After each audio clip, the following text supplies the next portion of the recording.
आजच्या या परिवर्तन यात्रेच्या सभेत आपल्या सगळ्यांकडे पाहून राज्याच्या अध्यक्ष महोदयांना एक विश्वासानं सांगितलं की 10 जानेवारीला परिवर्तन यात्रा निघाली. आज 31 जानेवारी कोकणातून परिवर्तन यात्रा, उत्तर महाराष्ट्रातून मराठवाड्यात, मराठवाड्यातून पुन्हा पश्चिम महाराष्ट्रात, आज नगर जिल्ह्यात जेवढ्या सभा झाल्या त्या प्रत्येक सभेचा मी साक्षीदार. पण आजची सभा यापूर्वीच्या सगळ्या त्यामुळं आपण एवढ्या मोठ्या संख्येने इथं उपस्थित राहिलात. 3 वाजल्यापासून राष्ट्रवादी काँग्रेस पक्षाच्या वतीनं इथं उपस्थित माझ्या माता भगिनी, वडीलधारी मंडळी, मोठ्या उत्साहात असणाऱ्या माझ्या तरुण भावांचंही स्वागत करतो. आणि इथं उपस्थित 10 जानेवारीला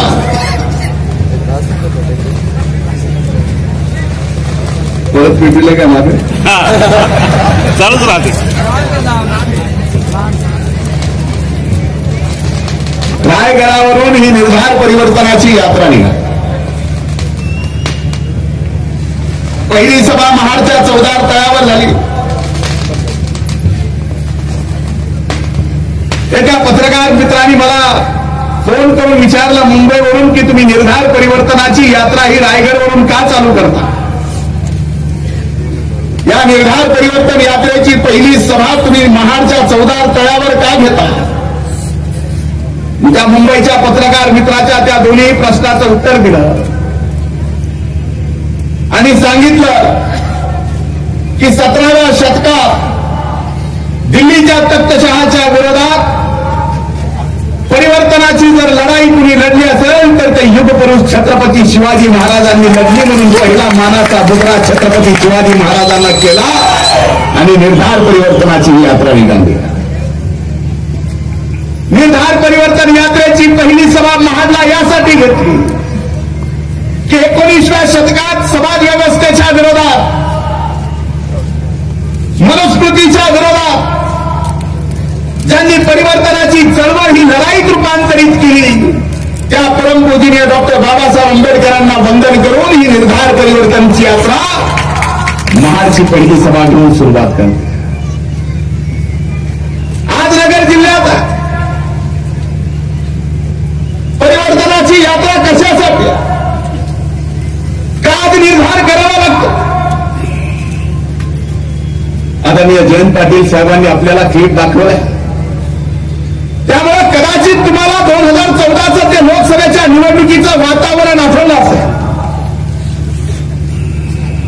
पण मी आजही विसरू शकलो नाही. भारतीय जनता पार्टीचा पंतप्रधान पदाचा उमेदवार नरेंद्रभाई मोदी एक व्यक्ती देशातल्या 125 कोटी जनतेला एक स्वप्न दाखवत होता. पहिलं स्वप्न होतं 6 दिवस. कुठल्याही सभेत गेले की स्टेजवर आले, माईकवर बोलायला आले की समोरच्या लाखो लोकांवर बघून नरेंद्रभाई मोदी म्हणायचे अच्छे दिन. काय आठवलं का? समोर बसलेले लाखो लोक म्हणायचे आने वाले हैं. आता तुम्ही जसं हसला तसं या देशामधल्या प्रत्येक गावात एखादा व्यक्ती जर एखाद्या व्यक्तीला अच्छे दिन म्हणला तर तो व्यक्ती हसतो आणि शिवी देतो. खरं का नाही? आता तुम्ही आम्ही या अच्छे दिनची चेष्टा केलेली सोडून द्या, पण देशाच्या प्रधानमंत्र्याच्या मांडीला मांडी लावून बसणाऱ्या महाराष्ट्राचे दिग्गज नेते जे केंद्रीय मंत्रिमंडळात मंत्री आहेत त्यांचं नाव नितीन गडकरी आहे. 4 महिन्यापूर्वी एका हिंदी न्यूज चॅनलला मुलाखत द्यायला गेले. मुलाखत चालू झाली. वार्ताहरांनी प्रश्न विचारले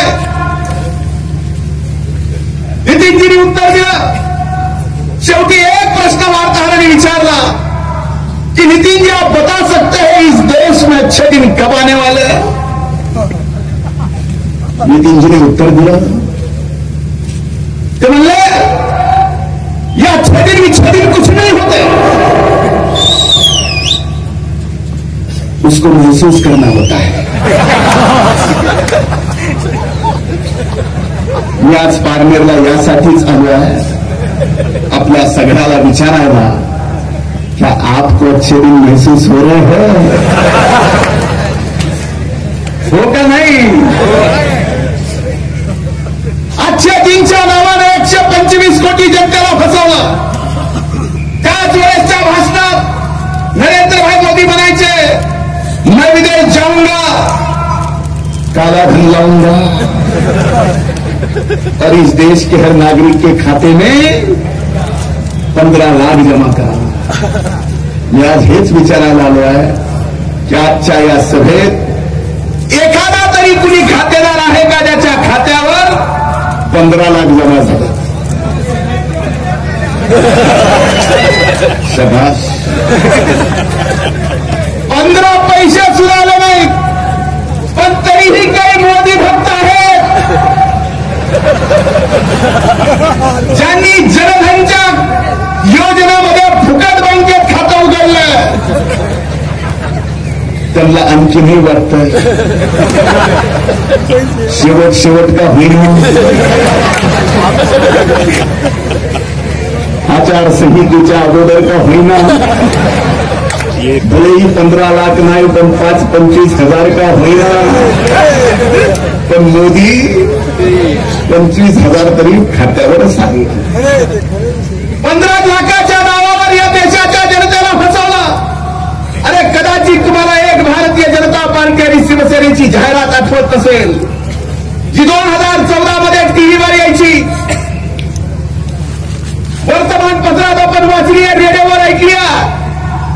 ती जाहिरात होती महागाईच्या विरोधात. बहुत हो गई महंगाई की मार, अब की बार या गोंधळ नका.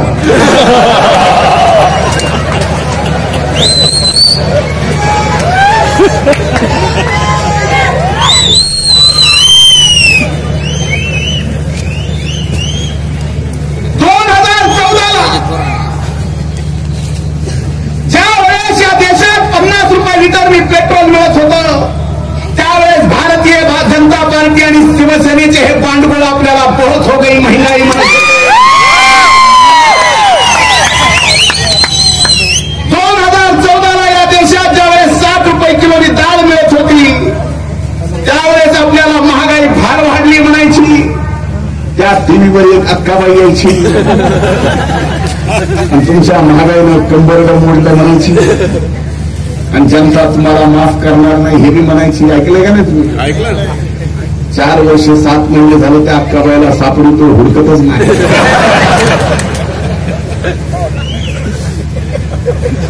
2014ला सिलेंडरची किंमत 450 रुपये होती.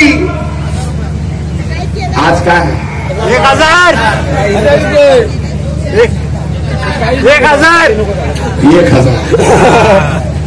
आता साधा सरळ सोपा हिशोब मी तुम्हाला विचार. सोपा करून मोबाईल काढून लगेच कॅल्क्युलेटरवर हिशोब इथं करत बसू नका. घरी गेल्यावर करा, झोपायच्या अगोदर करा. हिशोब बघितल्यावर जर झोप लागली तर मला फोन करून सांगा झोप लागली म्हणून. जर एक व्यक्ती ज्याच्याकडे मोटरसायकल आहे आणि तो जर 1 लिटर पेट्रोल रोज भरत असेल आणि 14ला पेट्रोल 50 रुपयाने मिळत असेल आणि आज पेट्रोलची किंमत 81 रुपये झाली असेल तर मोदी साहेबांनी तुमची रोज किती मिळाली? 31 रुपयाला नीटनेटकी केलेली आहे.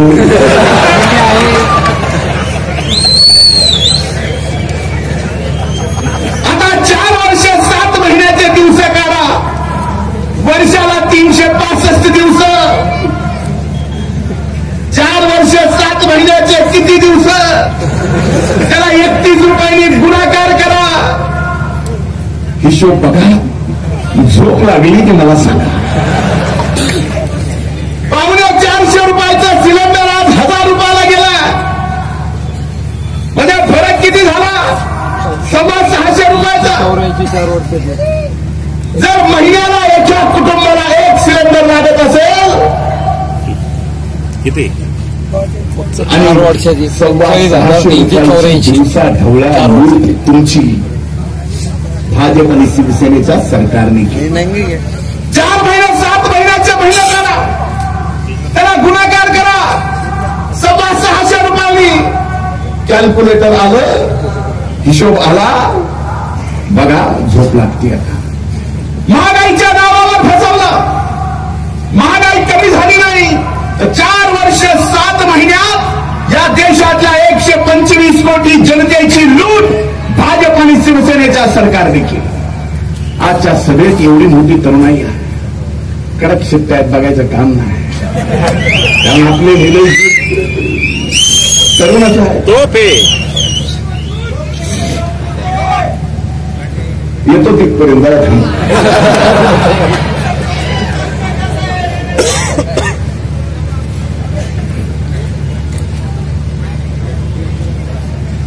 या तरुणांना 2014च्या लोकसभेच्या निवडणुकीत आम्ही विचारायचो की आता निवडणुकीत तुम्ही काय करणार आहात. त्यावेळेस ही तरुणाई आमच्या डोळ्याच्या समोर जमिनीवरून 1.5 फूट उड्या मारायची हर हर मोदी, हर हर मोदी. खरं का नाही? दोष त्यांचा नाही आहे. या तरुणाईला सुद्धा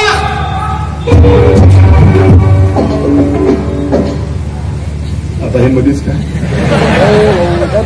एखादा तरुण पेटलेला दिसतो.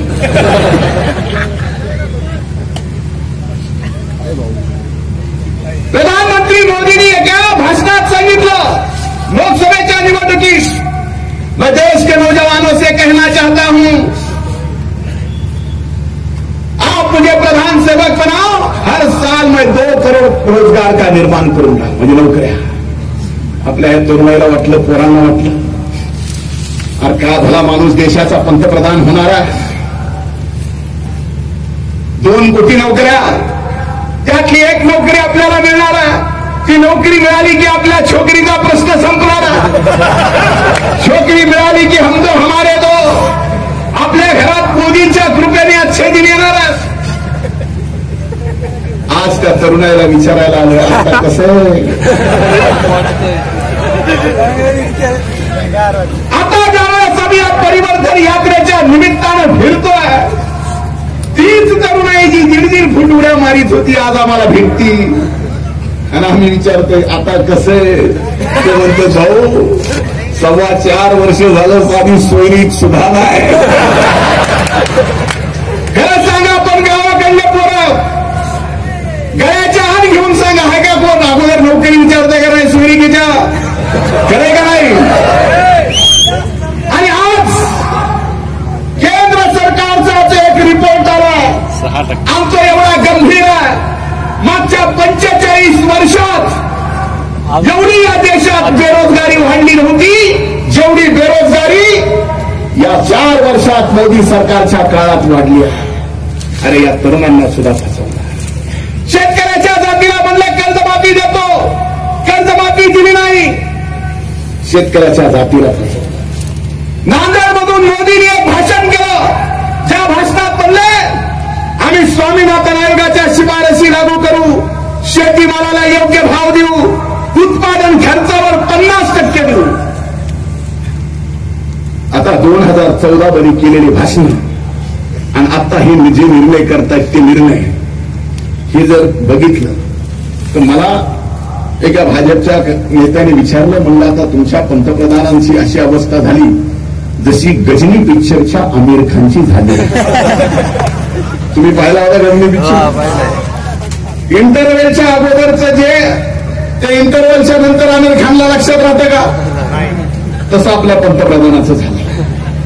2014च्या लोकसभेच्या निवडणुकीत जे प्रचार केला ते आता लक्षात राहत नाही. जे सांगितलं त्याच्या उलट झालं आहे. ही परिस्थिती आहे. अरे तेच वातावरण राज्याच्या निवडणुकीत राहिलं आणि राज्याच्या निवडणुकीत सुद्धा कधी राहते शाहू फुले आंबेडकरांच्या छत्रपती शिवाजी महाराजांच्या या भारतीय जनता पार्टीला 122 जागा मिळाल्या, 63 शिवसेनेला मिळाल्या. भाजपची सरकार स्थापन केलं, शिवसेना नंतर सोबत गेली आणि 5 मंत्रिपदाच्या तुकड्यासाठी हिंदू हृदय सम्राट बाळासाहेब ठाकरे यांची शिवसेना भाजप समोर लाचार झाली.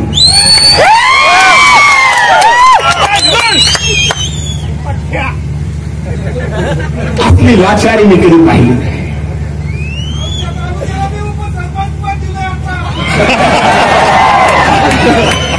मला भारी उपसरपंचच केलं.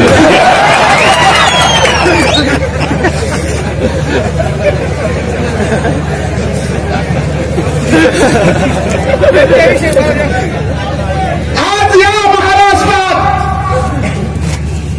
या शेतकऱ्याच्या जातीला भारतीय जनता पार्टीच्या त्यावेळेसच्या तत्कालीन अध्यक्षांनी आणि विद्यमान मुख्यमंत्र्यांनी काय सांगितलं?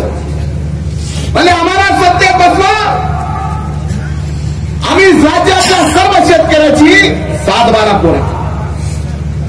एवढं कमी होतं की शिवसेनेचे कार्याध्यक्ष उठले आणि म्हणले, अरे तुम्ही 7-12 कोरा करायचं का म्हणताय? आम्ही कर्ज मुक्ती करू. बरोबर आहे का नाही? यांनी कर्जमाफी केली का? जी केली ती भस्म्या. या कर्जमाफीला काय अर्थ नाही. 3 वर्ष राष्ट्रवादी काँग्रेस पार्टी रस्त्यावर आणि संसदेमध्ये या सरकारच्या विरोधात तुटून पडली. त्यावेळेस कुठेतरी या सरकारला जाग आली. अरे याच जिल्ह्यात ज्यावेळेस शेतकरी संपावर गेला त्यावेळेस सरकारचा नाविलाज झाला आणि सरकारने घोषणा केली. घोषणा करताना म्हणले सरसकट निकषासह तत्वतः. योजनेला नाव दिलं छत्रपती शिवाजी महाराजांचं आणि ऐतिहासिक म्हणून दिली 1.5 लाखाची. आपल्याला 1.5 लाखाची कर्जमाफी पाहिजे होती का पूर्ण पाहिजे होती? आणि 1.5 लाखाची देताना सुद्धा ते म्हणले ही कर्जमाफी ऑनलाईन मिळणार आहे. आणि ऑनलाईन मध्ये सुद्धा एक खुट्टी मारली. खुट्टी अशी मारली म्हणजे ज्या शेतकऱ्याला कर्जमाफी पाहिजे त्या शेतकऱ्यांनी आपल्या बायको सहित ऑनलाईनच्या लाईनीत यायचं. खरंय का नाही? आपल्यापैकी कोण कोण लाईनीत गेलं तर हातवर करा बरं. माझा याच्यावर वाद झाला आणि म्हणलं तुम्ही कर्जमाफीसाठी शेतकऱ्याला बायको सहित बोलवताय. म्हणलं नेमका मुख्यमंत्री तुम्हाला कर्जमाफी द्यायची आहे का तुमच्या वर्षा बंगल्यावर झालेल्या सत्यनारायणाच्या पूजेचा प्रसाद शेतकऱ्याला द्यायचं एवढं तर सांगा. आम्ही एवढंही बोललो. अहो म्हणलं मुख्यमंत्री महोदय कदाचित तुम्हाला प्रपंचाचा संसाराचा घरात तुमच्या सगळं अलबेल असेल पण या शेतकऱ्याच्या प्रत्येकाच्या प्रपंच संसार चालवताना सगळ्याचं चांगलं आहे असं समजू नका. आहे का चांगलं? रोजच नवरा बायकोचं आपल्या घरात चांगलं असतं असं वातावरण आहे का आपलं? कोण गॅरंटी देऊ शकतं का या सभेत? बघा इथंच घाबरलेली. आणि म्हणलं ज्या वेळेस तुमच्या ऑनलाईनचे 15 दिवसाच्या काळात महाराष्ट्रातल्या काही शेतकऱ्याचे जर बायको सोबत बिघडलेलं असलं मुकला ना तो कर्जमाफीला. सरकार चालवायची अक्कल नाही. अरे ही कर्जमाफी फसवी आहे.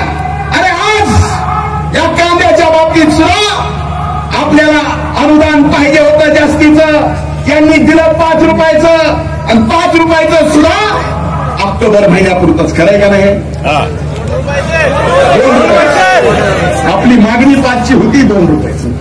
मी बघू लागलो जरा इथं कांदा जास्त आहे. मी खरं बोलतोय का? तुमचं लक्ष आहे का नाही सभेत? कसं 2 रुपयाचं तेही ऑक्टोबर पर्यंत.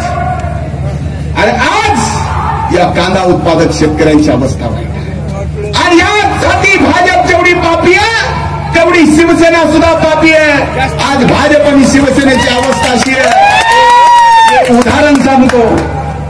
एक वाघ असते, जंगलात राहत असते, मजेत असते. त्या वाघाचं जंगलातल्या एका मुलीवर प्रेम होतं. त्या मुलीला वाघ आवडते. ती मुलगी वाघाचे नख बघते. आणि वाघाला म्हणते यार तुला तर नखेत लागतील ना मला. वाघ म्हणताय खरंय मला नखेत. वाघ जाते नख कापून येते. पुन्हा आल्यावर म्हणती नख काढल्यात बरं झालं, पण तुला तर सुळे दात आहेत ते मला लागतील. वाघ म्हणताय खरंय मला सुळे दात आहेत तिला लागतील. वाघ जाते दात पाडून येते. पुन्हा वाघाच्या लक्षात येतं अरे आपण तर जंगलाचे राजा आहेत. नख कापली दात पाडली आता खायचं काय शिकार करायची कशी. वाघ त्या जंगलात उपाशी मरता त्याची अवस्था कुत्र्यासारखी होती. आणि त्याच अवस्थेत पुन्हा त्या वाघाला मुलगी भेटते. ती मुलगी त्या वाघाकडे बघते, काठी काढते आणि त्या वाघाला कुत्र्याला थांबते. आता फक्त मला वाघाचं नाव विचारू नका आणि त्या मुलीचं सुद्धा नाव विचारू नका. पारनेरकर आपण तेवढे सुधने आहात समजून घ्या. मध्ये ज्यावेळेस आता संबंध महाराष्ट्र दुष्काळात होरपळला, अधिवेशन चालू होता आणि शिवसेनेला अचानक राम मंदिराची हुकी आली आणि अख्खे सगळे शिवसैनिक कार्याध्यक्षासहित अयोध्येला गेले. आणि त्याच दरम्यान आमच्या परळीतल्या एका शिवसैनिकाला सोयरीक आली. सोयरीक आल्यावर मुलीच्या कडल्या लोकांना त्या मुलाच्या लोकांनी सांगितलं हे आमचा मुलगा असा तसा. त्यांनी विचारलं आणखीन काय करतोय, आणखीन काय करतोय म्हणल्यावर मुलाच्या बापाने सांगितलं आमचा पोरगा शिवसैनिक आहे. मुलीच्या बापाने विचार केला, म्हणले काम करा, तुमचे नेते गेलेत म्हणले अयोध्याला, तेवढं राम मंदिर बंधून आल्यावरच आपण बघू सोयरिकेचं काय. आज एवढी अवस्था वाईट आहे. रोज उठून शिवसेनेच्या कार्याध्यक्षांनी म्हणायचं सत्तेला लाथ मारील, लाथ मारील, लाथ मारील. कुणीतरी जाऊन बघावं लागेल त्यांचा एक पाय नक्कीच लांब झाला नसेल. एवढ्या वेळ लाथ मारील. म्हणून या निर्धार परिवर्तनाच्या यात्रेच्या निमित्तानं आज निलेशजी लंकेंचा प्रवेश होतोय. त्यांचं नावच निलेश. त्यांचं मोठ्या मनानं राष्ट्रवादी काँग्रेस पक्षाने स्वागत तर केलंच आहे, पण मला एका गोष्टीचा अभिमान वाटला ज्यावेळेस ते भाषण करत होते. त्यांची मागणी एवढीच होती की माझ्या तालुक्याला, माझ्या पारनेरला पाणी पाहिजे आणि हे पाणी फक्त राष्ट्रवादी काँग्रेस पाहिजे. पाण्याचा अर्थच नील निलेश आहे. राष्ट्रवादी काँग्रेस पार्टीच्या माध्यमातून, या निलेशच्या माध्यमातून आपल्या पारनेरला पाणी आल्याशिवाय राहणार नाही.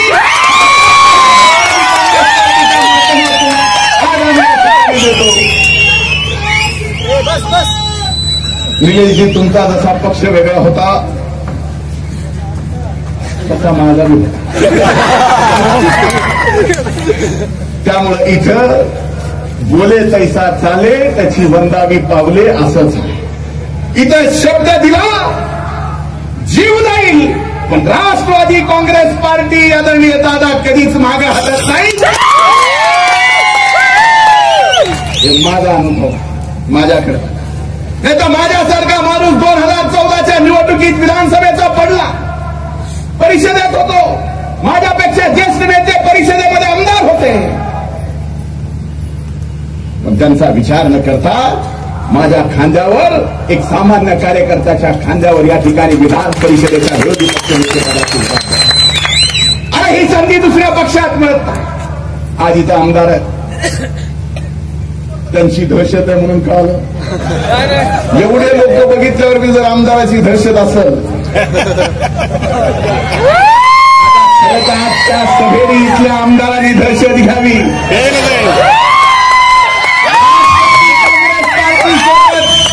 दहशतीचं नातं करायचं नाही, काही करायचं, पण राष्ट्रवादी काँग्रेस पार्टी सोबत दहशतीचा नाद करायचा.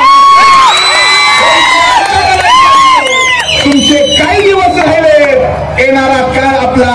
म्हणून या निर्धार परिवर्तनाच्या यात्रेत आम्ही सगळेजण आपल्याला आशीर्वाद मागायला आलोय.